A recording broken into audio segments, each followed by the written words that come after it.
In the news this week, now you see him, now you don't. Wait till you hear what the Labor Department did with jobs. Is Jerome Powell finally ready to make a move? And a widely followed economic indicator won't stop sinking. Let's dive in. Before we begin, remember to like this video and subscribe for more economic updates. All the conventions are over.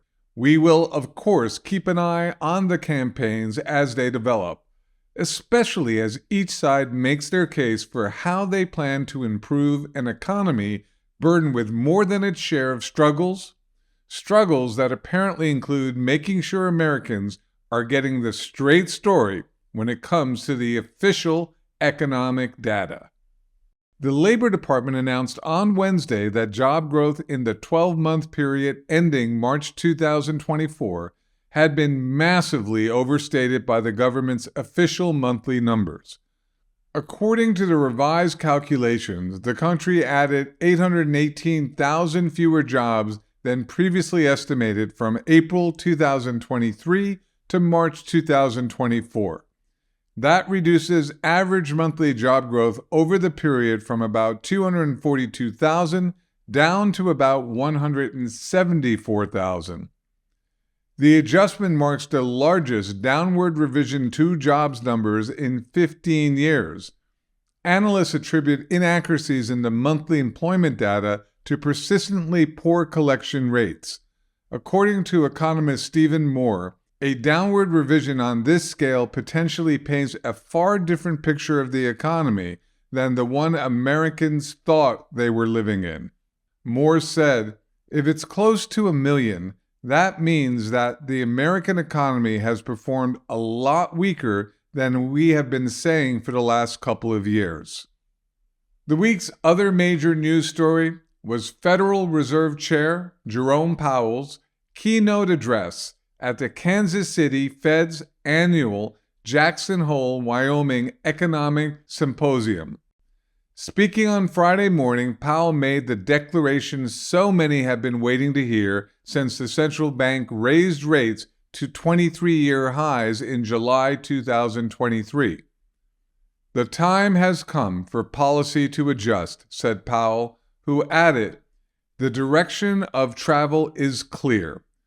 But Powell also refused to provide any specifics about when cuts would begin or their anticipated size, saying, "The timing and pace of rate cuts will depend on incoming data, the evolving outlook, and the balance of risks."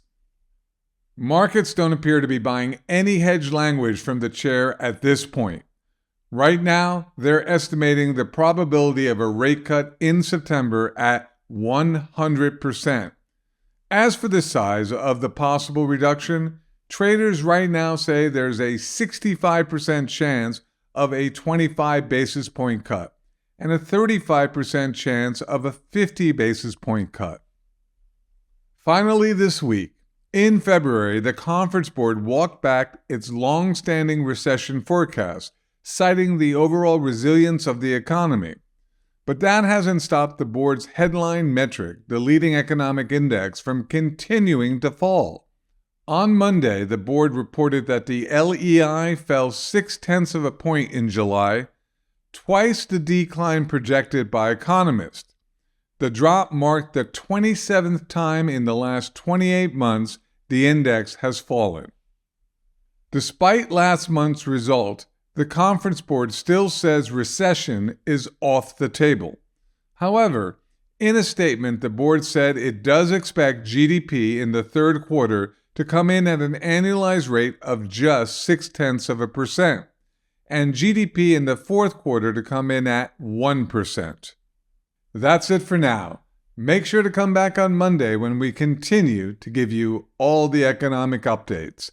This is Devlin Steele for Augusta Precious Metals signing out.